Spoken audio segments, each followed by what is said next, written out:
They glorify the entity leader as a freedom fighter.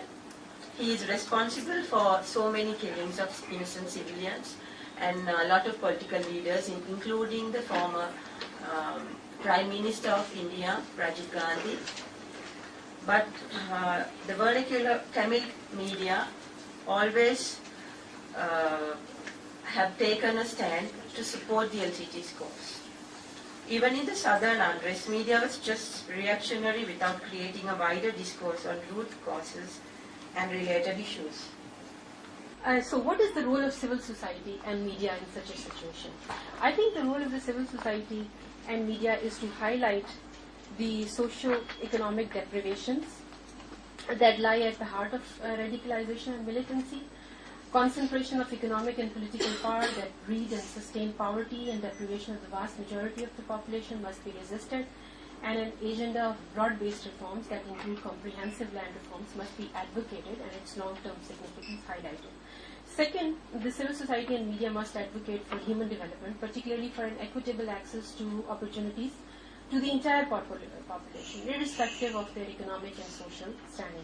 It is the right of every individual to have access to basic public services, and so the civil society must advocate for that. It must advocate for a reassessment of the security imperatives that have evolved in the light of current crisis.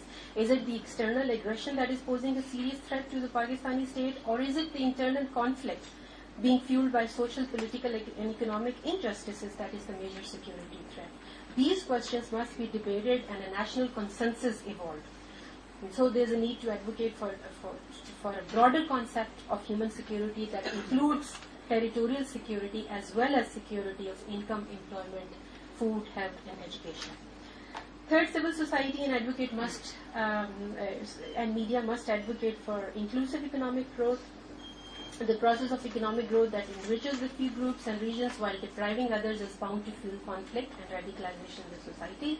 Adequate employment opportunities must be created for the youth so as to prevent them from becoming fodder for the growing radicalization in Pakistan. Pakistan is also experiencing a unique phase of demographic transition in which in the next few years or so, the bulk of our population will consist of the working age group, between 15 to 34 years of age, and if they are not provided adequate employment opportunities, adequate skills and adequate education, of course the result is going to be the growing radicalization. So the civil society and media must advocate for that. Among the educated would be actually accentuated.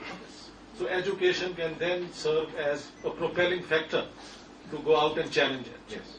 So that's the tragedy of Sri Lanka, that instead of creating and accommodating pluralist democracy, they went for a Sinhala-only character.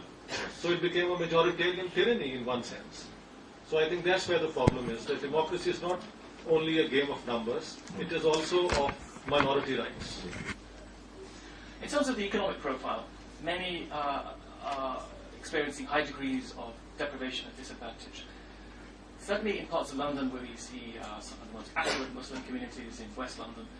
On the other side of the city, we see some of the poorest communities, the London Borough of Newham, and in East London, where we have Bengali and Black African Muslim profile. It is some of the poorest. 3 to 4 times as high unemployment rates, 5 times as high diabetes rates, perinatal mortality is twice as high, the death of a child just before or after childbirth. We have issues of social housing, deprivation, and disadvantage, multi-layered, multifaceted, so that it locks out people from being able to better participate in society as effective citizens. Now, aspects of the right-wing media, and some less liberal social commentators will talk about this as self-styled segregation or parallel lives, people living ghettoized existences. This is, of course, just poppycock, because it doesn't reflect the statistical analysis of the inequality profile and also the experience of racism and disadvantage, which keeps people, again, socially locked out and prevents social mobility, which other groups have been afforded over the years.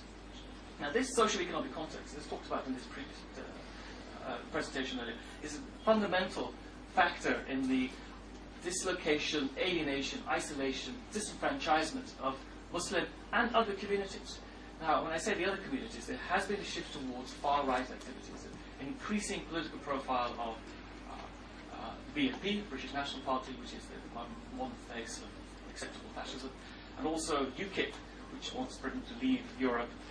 And we see disaffected Conservative and Labour voters switching to these parties in very marginalised localities where we have poor white groups living next door to very poor Muslim groups and very poor Pakistani Kashmiri groups. And in the past, not so recent past, in 2001, that effectively flared up, literally blew up in these what were described as the northern disturbances, not to be called riots, because then the Home Office would be liable to pay damages, so that they're called northern disturbances. Now, these northern disturbances led to discussions around community cohesion, questions of social capital of various minority groups, and the policy response was to suggest that somehow these groups are not doing enough to better integrate into society. They were living these parallel lives as I talked about. Again, this is a very short-termist, politically expedient response based obviously on the events of 2001 at home in terms of these northern disturbances, but externally in relation to the events of 9/11. And what that does is actually continue to lock out these Muslim communities in terms of being able to effectively participate in society. With the continued rhetoric, the stick that's that's whacked over the head of Muslims is that somehow you're not doing enough to be better citizens, better integrated into society.